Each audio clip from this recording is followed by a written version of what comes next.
They say the human mind is an enigma. I say it's a battlefield. Welcome to the world of Dr. Lena Rowe, a psychiatrist called in to treat a wealthy recluse, but who found herself navigating a landscape far stranger and more terrifying than any mental illness. My client had 3 strange rules for survival. What's the most unsettling secret you've ever heard? Tell me in the comments below. And if you're brave enough to sit in the study with me, subscribe to Night Creepypasta Rules and ring that bell. Because in this session, the mind isn't the only thing being dissected. The therapy begins. Grief.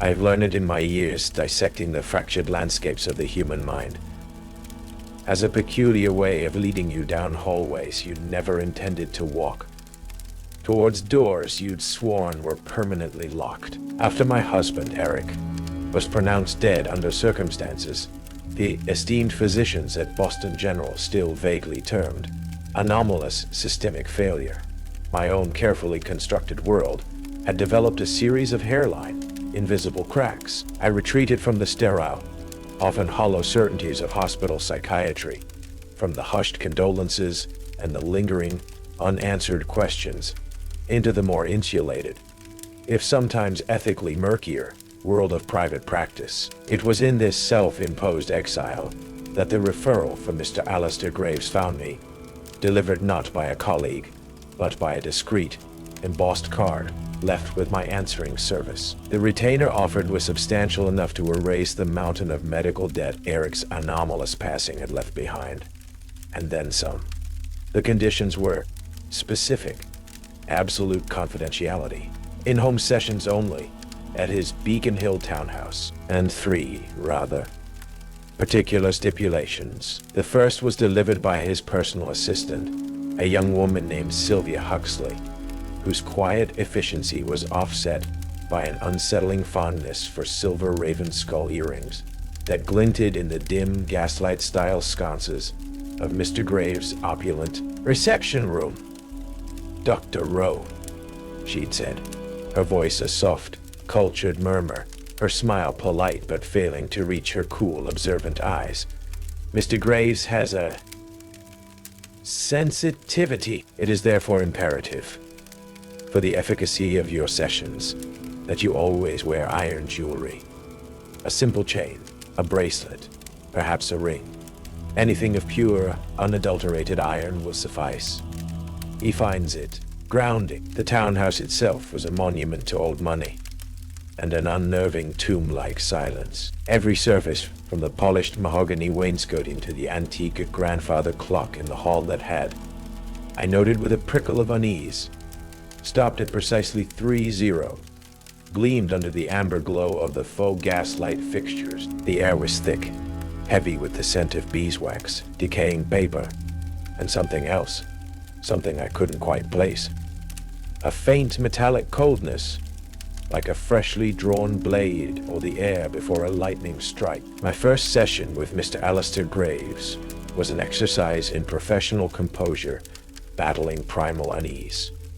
He was waiting for me in a vast book-lined study, seated in a high-backed leather armchair before a cold, black marble fireplace. He rose as I entered, a tall, impeccably dressed man who might have been anywhere between his late 40s and a very well-preserved 60. His suit was a muted charcoal, perfectly tailored, his silver hair swept back from a high forehead, but it was his skin, a pale, almost translucent waxy white, and his eyes that truly captivated and disturbed. They were black, not dark brown or deep gray, but utterly, completely black, like pools of still, bottomless water that absorbed all light and reflected nothing. His voice, when he spoke, wasn't a voice at all, not in the conventional sense. I heard no sound from his lips, saw no vibration in his throat. Instead, the words formed directly within my mind, a sibilant, cultured whisper that seemed to bypass my ears entirely. "Dr. Rowe, your reputation precedes you. I trust Sylvia has made you comfortable with my peculiarities." I wore a simple, antique iron filigree pendant, Eric had bought me years ago from a street vendor in the North End. It felt strangely heavy against my skin. The session itself was peculiar. Graves presented with symptoms of a profound, almost cosmic existential ennui. A weariness that he described as spanning uncountable ages. He spoke of watching civilizations rise and crumble like sandcastles, of an ancient, unutterable loneliness. I nodded, made notes, tried to steer the conversation towards tangible anxieties, identifiable traumas, but it was like trying to net smoke. Midway through the session, the heavy crystal wine glass resting on a nearby side table, untouched, developed a sudden fine spiderweb crack that spread slowly across its surface with a faint, almost inaudible ticking sound. Graves didn't acknowledge it. I, despite the sudden chill that had nothing to do with the room's already low temperature, pretended not to notice either. After an hour that felt like an eternity, the session concluded. As I was leaving, Sylvia Huxley handed me a small, sealed envelope of heavy cream parchment. "Mr. Graves' second stipulation, Doctor," she said, her raven skull earrings glinting. Later, in the relative sanity of my own quiet apartment, I opened it. A single, exquisitely calligraphed sentence. "Should your client in due course offer you the gift of immortality as payment for services rendered, it is advised you negotiate the terms very carefully before accepting." I laughed then. A short, sharp, incredulous sound. An eccentric rich man indeed. But as I removed the iron pendant, I noticed it was unusually warm to the touch, almost hot, and the skin beneath it was faintly reddened, as if from a mild burn. The laughter died in my throat. The subsequent sessions with Alistair Graves unfolded like chapters in some forgotten, Gothic novel. His disembodied, whispered voice continued to fill my mind with tales of cosmic ennui, of witnessing the birth and death of stars, of a loneliness so profound it seemed to predate humanity itself. I diligently applied my training, searching for the underlying trauma, the metaphorical language of a deeply disturbed, but undoubtedly brilliant mind. Yet, with each visit to that silent, opulent townhouse, the cracks in my own scientific certainty widened. The phenomenon of the whispering glass, as I had morbidly begun to call it, escalated. It wasn't just a single wine glass anymore. During one particularly intense session, where Graves described a feeling of internal fragmentation, as if an ancient seal were weakening, the large, ornate mirror above the marble fireplace developed a network of fine, spidery cracks that spread outwards from its center like a frozen spiderweb. The sound was a chorus of tiny, sharp ticks, almost like ice contracting. Graves, his black eyes fixed on some point beyond my shoulder, gave no indication he'd noticed. I, however, felt a cold dread prickle my scalp. The iron pendant, my constant companion now, seemed to grow heavier, colder during these moments. My digital voice recorder, a standard tool of my trade, became useless. In Graves' presence, it would record only a wash of white noise, punctuated by faint, distorted whispers that, when later analyzed with noise-canceling software, seemed to be speaking in a sibilant, unknown language. Sometimes, amidst the static, I thought I could hear a faint, sorrowful echo of Eric's voice, a single mournful syllable I couldn't quite decipher. I dismissed it as auditory pareidolia, my grieving mind playing tricks, or I tried to. My dreams became a battleground. Vivid, disturbing tableaus unfolded behind my eyelids. Vast, empty obsidian landscapes under alien constellations. Shadowy figures performing archaic, half-seen rituals around circles of black fire. And always, the sensation of looking out through Valek's, through Graves' impossibly ancient, weary eyes. I'd wake exhausted, the scent of cold stone and metallic ozone lingering in my nostrils. Sylvia Huxley, Graves' enigmatic assistant, remained a creature of polite, unnerving detachment. During one pre-session wait in the reception room, she'd casually picked up a leather-bound volume from a nearby shelf. Curiosities of Antiquarian Metallurgy and Their Sympathetic Properties. Its title embossed in faded gold. She'd opened it to a marked page. "Mr. Graves has such an eclectic library, Doctor," she'd murmured, her finger tracing a passage. "This speaks of ferrous metals, pure iron, as having a particular resonance, a warding quality against certain intangible influences.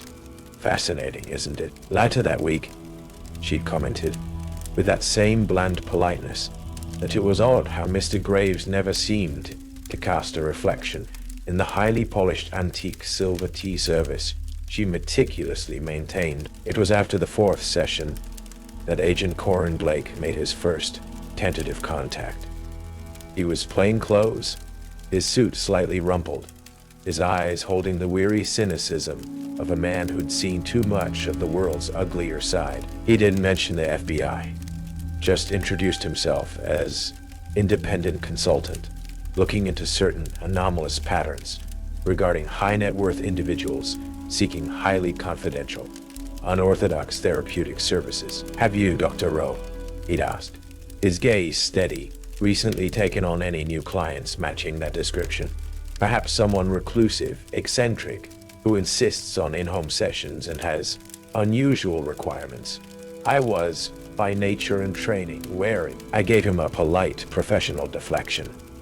But his questions, his quiet intensity, lingered long after had gone. He knew something. The following session, Valek, for it was becoming increasingly difficult to think of him as simply Mr. Graves, was describing a feeling of an ancient binding, a forgotten imprisonment. He spoke of 3 cold circles, forever interlocked, and a pain that echoed beyond the erosion of galaxies. As he spoke, my iron pendant, which I'd taken to wearing on a longer, thicker chain, suddenly burned against my sternum with an intensity that made me gasp. It felt like a live coal. Valek's black eyes flickered, for the first time, with something that might have been surprise, or perhaps calculation. The session ended abruptly. The pendant, when I dared to touch it later, was icy cold, but the skin beneath it bore a distinct, angry red mark in the shape of 3 overlapping rings. Described became an unwelcome resident in my thoughts. My research into obscure occult symbology, conducted late at night in the sterile quiet of my own apartment, fueled by black coffee and a growing sense of unease, yielded disturbing results. The Iron Trion was an ancient, powerful binding sigil, used, according to fractured, half-forgotten grimoires and heretical texts, by medieval European mages and certain sequestered monastic orders to imprison or ward against immensely powerful, non-corporeal entities. Entities described as whisperers in glass, eaters of light, collectors of sorrows. My scientific skepticism, once a fortress, was now under siege, its foundations crumbling with each new, impossible revelation. Eric's ghostly whispers, once faint and easily dismissed, now grew in clarity and insistence, particularly during my increasingly fraught sessions with Valek. They were no longer just sorrowful echoes. They were warnings, fragmented but urgent. Lena, not him, the architect. Drexler, the first vessel, broken. The name Drexler sent a chill down my spine. Dr. Calvin Drexler, my former university mentor, a brilliant, charismatic, and ultimately disgraced neuroscientist who had vanished from academia years ago amidst rumors of unethical experiments and a dangerous obsession with the unplumbed depths of human consciousness. Sylvia Huxley, with her uncanny ability to be present at precisely the right or wrong moment, further eroded my attempts at rational explanation. One afternoon, while ostensibly discussing Mr. Graves' fluctuating energy levels, she accidentally activated the archival function on the townhouse sophisticated security system. "Oh dear," she'd murmured, her eyes wide with feigned innocence, as a series of date-stamped thumbnails appeared on the large monitor. "Mr. Graves is so particular about privacy. He usually has the internal visual recording disabled during sessions, but the motion sensors and audio, they always run." She pointed to the logs for my session days. Clear footage of me entering the study. Clear footage of me leaving an hour later. In between, nothing. Empty rooms. The audio logs for the corresponding times were even more disturbing. My voice, clear and professional, asking questions, making observations. And then, silence. Or rather, not silence, but a low, pervasive static, within which, if I strained my ears, I could discern those same faint, sibilant whispers that formed Valek's voice in my mind. He wasn't just invisible to the eye. He was a cipher to technology. Later, Sylvia showed me a series of close-up photographs she'd taken with her phone. Hairline cracks, like frozen lightning, spreading across every single window pane in the townhouse, each new set appearing with chilling precision after each of Valek's visits. "Mr. Graves blames the city vibrations from the subway, of course," she'd said, her voice perfectly bland. "But the lines, they only run on the other side of the hill, don't they, Doctor?" Again, Blake contacted me again, his tone no longer tentative, but urgent, almost desperate. He didn't bother with pretenses this time. He laid out his FBI credentials and the grim reality of his investigation. 3 other prominent therapists in 3 different cities over the past 5 years. All had taken on a new, extraordinarily wealthy, reclusive male client who insisted on in-home sessions and had unusual requirements, including, in 2 cases, a request for the therapist to wear specific metallic adornments. All 3 were now either missing, presumed dead, or had died under bizarre, unexplained circumstances, officially attributed to sudden psychological collapse or suicide, and the name that kept surfacing in the periphery of each case. As a former colleague, a consultant, or an interested academic observer before his own disappearance from the public eye. Dr. Calvin Drexler. "We think Drexler is curating these encounters, Dr. Rowe," Blake had said, his face grim. The cold in the room was a palpable entity, pressing in on me. His whispers in my mind were sharper, more insistent. He spoke of the exquisite architecture of a receptive human mind, of the perfect resonance. Then he made his offer, the one foreshadowed in the cryptic note. "Your companionship, Doctor, your intellectual acuity. It is a balm to an existence that has spanned epochs. But this vessel," he'd made a gesture that encompassed his immaculate aristocratic form, "it is but a temporary echo. I can offer you a solution to all endings, Dr. Rowe. A permanence beyond the vulgarity of flesh and time. True immortality. What price would you deem appropriate for such a gift?" My iron pendant seared against my skin, a silent, desperate alarm. Valek's offer of immortality hung in the frigid air of the study, a silken, venomous lure. My mind reeled, not with temptation, but with a sickening certainty. This wasn't therapy. This was a transaction, a prelude to a hostile takeover. I managed a carefully neutral, professional deflection, citing the need for further exploration of this complex metaphorical construct. Valek's black eyes regarded me with an unreadable, ancient patience. He knew I was stalling, and he seemed amused. I contacted Agent Blake immediately after the session, my voice tight with a fear that was rapidly eclipsing my skepticism. We met in a sterile, anonymous coffee shop, far from Beacon Hill. The clatter of cups and the murmur of mundane conversations, a jarring contrast to the silent, predatory opulence of Graves' townhouse. Blake listened, his face grim, as I recounted Valek's offer and the burning sensation from the iron pendant. He didn't dismiss it. Instead, he slid a small, heavy object across the table. It was an iron charm roughly forged in the shape of 3 interlocking rings. The Iron Triune. This was found at the scene of the last therapist's incident, Blake said, his voice low. It was clutched in her hand. Our occult forensics consultant. Yes, we have those. Says it's a powerful ward, but also a key of sorts. It resonates with the kind of entity we suspect you're dealing with. He looked me directly in the eye.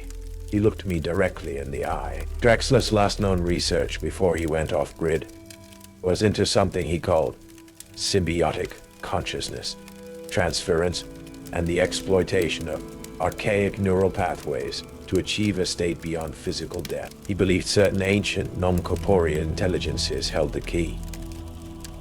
The next session, I wore Blake's Iron Triune hidden beneath my blouse, its weight a cold, comforting pressure against my skin. When Valek began to speak, his whispers probing, persuasive, I subtly steered the conversation towards Dr. Drexler, mentioning him as a figure of historical interest in the study of extreme psychological states. Valek's psychic voice, for the first time, faltered. A hairline crack instantly appeared on the heavy crystal decanter on the nearby drinks trolley. Then another, spiderwebbing across its surface with a series of sharp protesting pings. Drexler. Valek's whisper was laced with something new. A flicker of annoyance, perhaps, or a grudging respect. A flawed but ambitious architect. He sought to build bridges to realms best left uncharted by lesser minds. The therapy that followed was a battle of wills.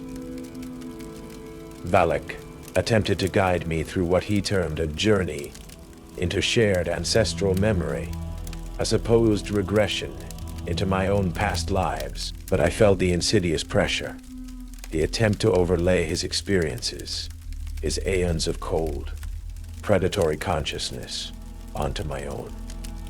It was a suffocating, terrifying intrusion. Eric's voice, no longer a faint echo but a desperate, insistent shout within the chaos of my mind, screamed a warning. Lena, no!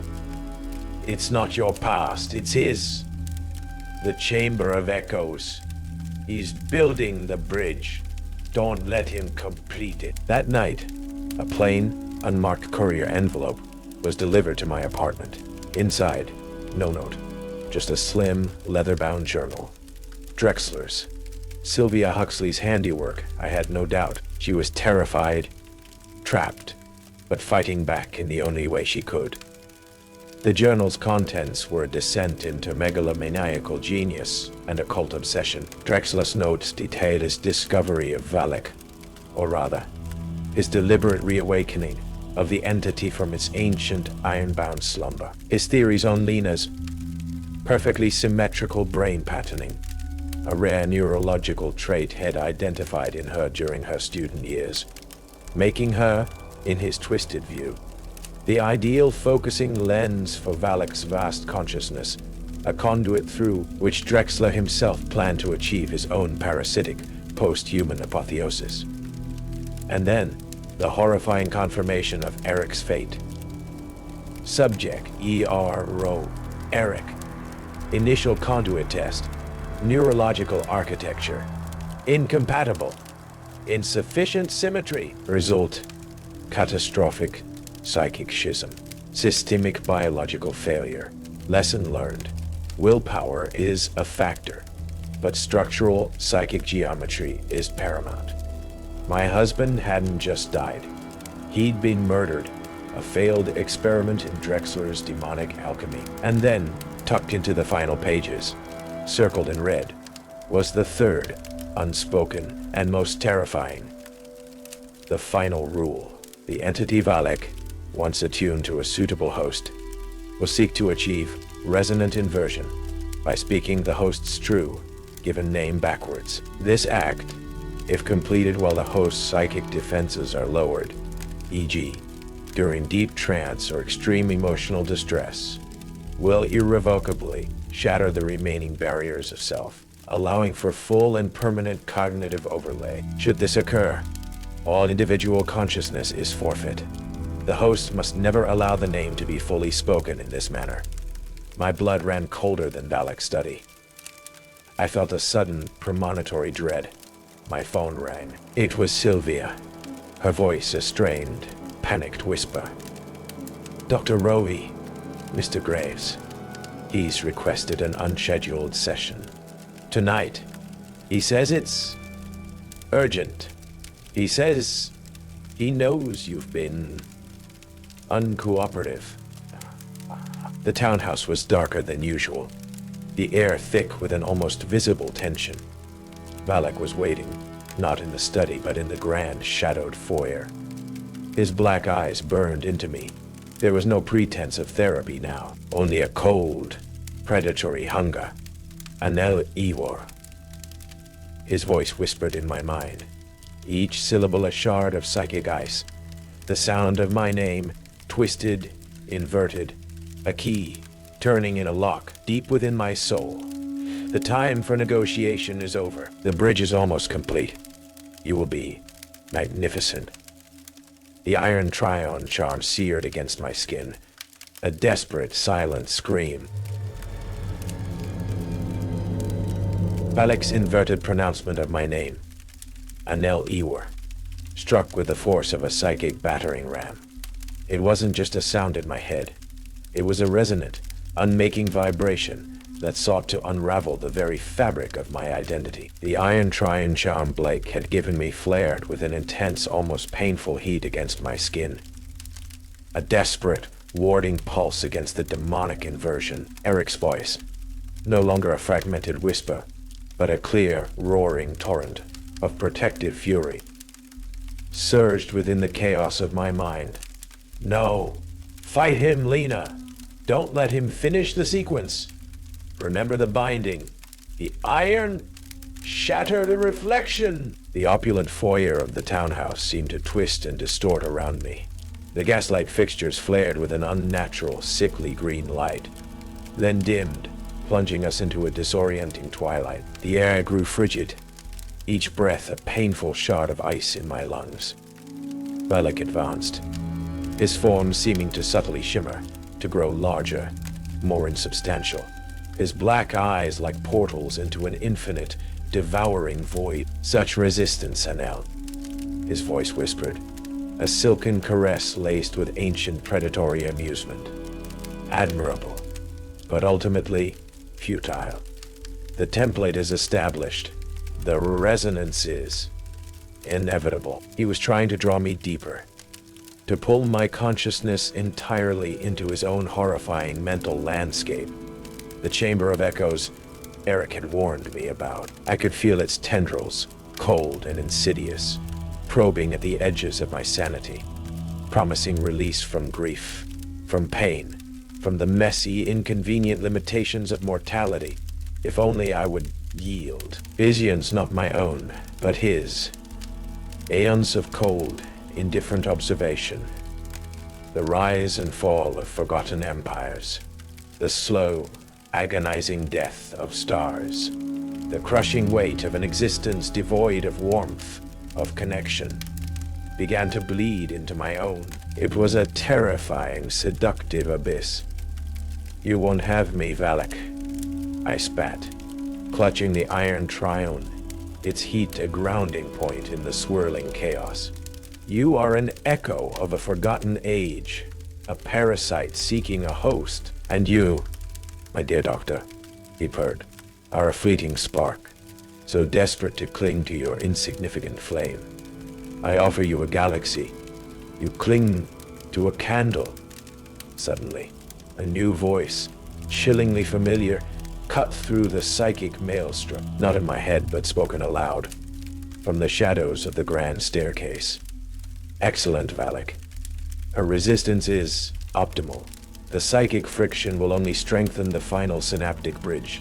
Dr. Calvin Drexler." He stepped into the dim light, No longer the respected academic I remembered, but a gaunt, almost feral figure, his eyes burning with a feverish, obsessive light. He held a complex, anachronistic-looking device, a lattice of gleaming copper wires, strange lenses, and humming vacuum tubes, clearly of his own mad design. Sylvia Huxley stood beside him, pale and trembling, her raven skull earrings stark against her ashen skin. She looked like a prisoner. "Drexler!" I cried, a new wave of cold fury washing over me. "You orchestrated this. Eric, you murdered him!" Drexler's lips twisted into a thin, dismissive smile. Eric Rowe was a regrettable necessity, Lena. A flawed prototype. His neurological architecture lacked the requisite symmetry. He fractured under the initial attunement. But you, my dear, you are a masterpiece of cerebral design. The perfect conduit. He gestured with his strange device. This resonance harmonizer will stabilize the transference, Valek. It will ensure a seamless integration. My consciousness will then bridge with yours, with hers. We shall become more. He was insane. He wasn't just abetting Valek. He was planning to hijack the process, to achieve his own twisted parasitic immortality through the Valek-Lena gestalt. The townhouse itself seemed to groan under the strain of the conflicting psychic energies. The air crackled. Fine cracks spiderwebbed across the remaining windows, the sound like 1,000 tiny bones snapping. Spectral, half-formed figures, the tormented echoes of Valek's previous victims, flickered at the periphery of my vision. Their moans a dissonant chorus beneath Valek's insidious whispers. "The offer still stands, Anel Ivor," Valek's voice insinuated, even as Drexler adjusted his machine, its hum growing louder, more invasive. "Join me willingly. Share my ageless perception. Rule beside me. Or be consumed by my associates' rather crude, but effective methodologies." He was offering me a choice between two hells. It was then that Agent Corin Blake and his team made their entrance, not through the front door, but a side window, shattering it with a muffled thud. They were moving fast, a black-clad, heavily armed unit, but they were clearly unprepared for the sheer unreality of what they were walking into. Blake, his face grim, his weapon raised, took in the scene, me, pale and shaking. Valek, a shimmering figure of aristocratic menace. Drexler, a mad scientist with his infernal machine. And Sylvia, a terrified hostage. "F by! Drexler! Hands up! It's over!" Blake's voice was a shot of adrenaline, of mundane reality, into the supernatural chaos. Drexler merely laughed, a high, thin, unnerving sound.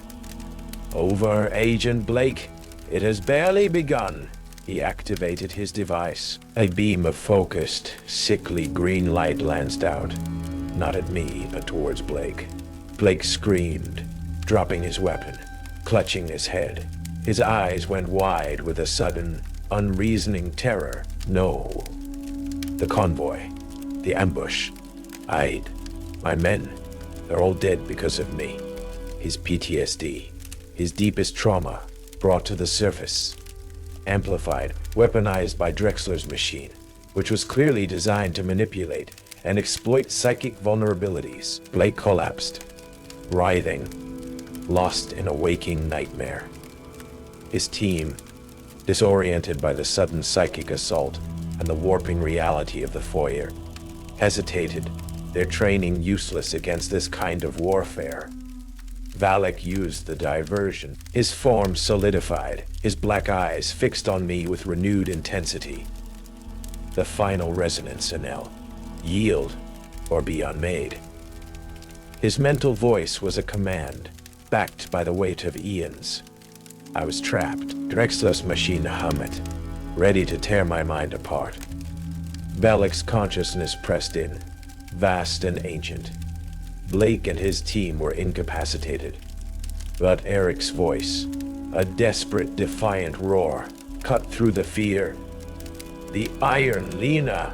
The binding. He fears it. His reflection. Shatter his own reflection, not just the glass. Use his loneliness against him. His loneliness, his ancient cosmic ennui. He wasn't just a predator. He was, in some twisted way, a prisoner of his own endless existence. And the Iron Trine, it wasn't just a ward. It was a symbol of his original binding. A psychic resonant key. I met Valek's gaze, pouring every ounce of my will, my grief for Eric, my rage at Drexler, into one focused point. I didn't try to push him out. I tried to understand, to reflect his own desolation back at him, amplified by the silent, judging presence of the Iron Trine charm burning against my skin. You offer immortality, Valek, I said, my voice surprisingly steady, speaking aloud. Not just in my mind. What is eternity? Without connection, without meaning. You are just a collector of echoes, rattling in an empty, infinite cage of your own making. For the first time, something flickered in those bottomless black eyes. Not surprise, not anger. Something akin to recognition. A flicker of his own ancient, unutterable despair, mirrored back at him. His advance faltered. The psychic pressure lessened infinitesimally. Drexler, however, was not to be deterred.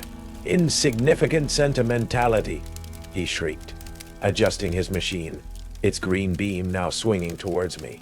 The Gestalt requires a clean slate. Your emotional detritus will be purged. The beam hit me. Pain, white-hot and absolute, seared through my skull. But intertwined with it, I felt a surge of something else. Eric, his love, his defiance, a shield of pure, unadulterated human connection, a final act of protection from within the fading echoes of his own stolen consciousness. He was fighting with me, for me.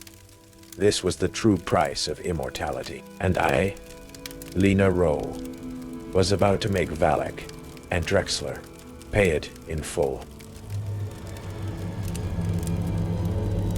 Drexler's green beam of weaponized trauma seared through me, an agony designed to shatter my psyche and leave it ripe for Valek's full possession. But Eric's presence, a fierce, loving, defiant shield, forged in the crucible of my own grief and Valek's internal chaos, met it head-on. It wasn't a battle of strength, but of resonance. Drexler's machina amplified pain. Eric's echo amplified love, sacrificed the fierce, irrational tenacity of the human spirit. And as I channeled my own desperate defiance, my understanding of Valek's profound, cosmic loneliness, fueled by Eric's spectral intervention and focused through the burning Iron Trine, something shifted. It wasn't an attack on Valek, but an appeal to the suffocating weight of his own ageless desolation. You are empty, Valek, I projected, not my voice, but a wave of pure, empathetic understanding of his void. An eternity of watching, of collecting, yet never truly connecting. This isn't power. It's a prison of your own infinite making. The effect on Valek was not what Drexler intended. The ancient entity, for an infinitesimal, universe-spanning moment, recoiled. Not from pain, but from a truth so profound, so long denied, that its reflection was unbearable. His mental pressure, the insidious whispers, faltered, replaced by a wave of something akin to psychic agony. The chamber of echoes within his mind seemed to shudder, the tormented spirits within wailing in a new, more desperate key, as if their jailer's own foundations were cracking. This psychic backlash, this momentary unmaking of Valek's ancient composure, ripped through Drexler's resonance harmonizer like a destructive feedback loop. The machine, designed to bridge and merge, now became a conduit for catastrophic psychic overload. Wires sparked and melted. Vacuum tubes exploded in showers of glass and acrid smoke. Drexler shrieked, a high, thin sound of disbelief and terror, as his own carefully constructed ambitions were incinerated by the raw, uncontrolled energies he had sought to command. He clawed at the device, then at his own head, his eyes wide with a sudden terrible understanding of his miscalculation.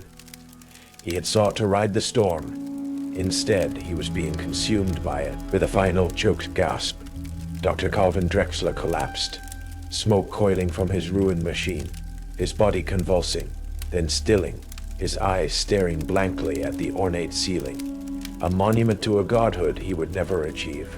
A monument to a godhood he would never achieve. Valek's physical manifestation in the foyer flickered violently, like a failing hologram. The aristocratic features contorted, for a moment revealing something older, more elemental, a being of pure swirling shadow and cold starlight, before snapping back.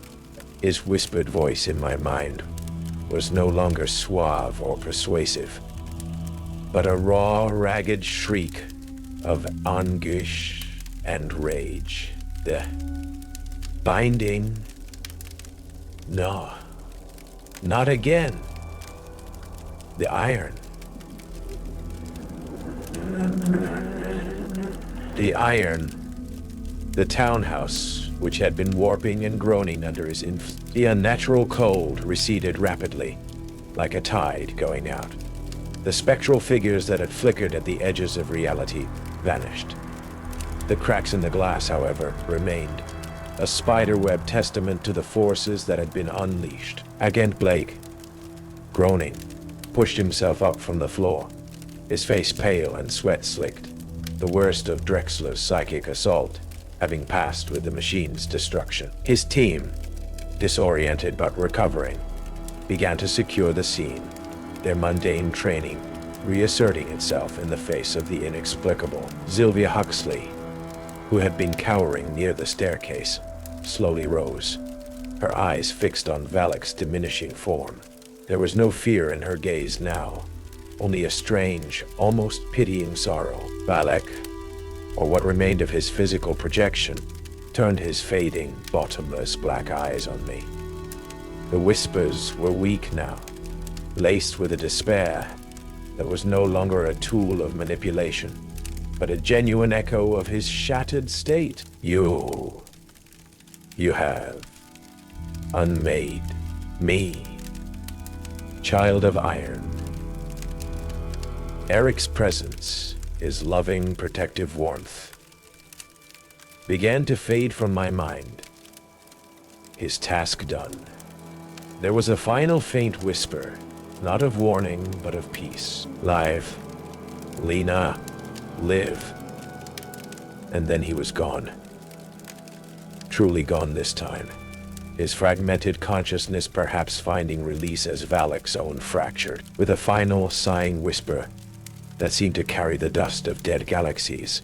Valek's form dissolved, not into nothingness, but into a fine shimmering mist of black particles that swirled once, then were simply gone. The opulent foyer was suddenly, shockingly, save for the ragged breathing of the living and the distant, approaching wail of sirens.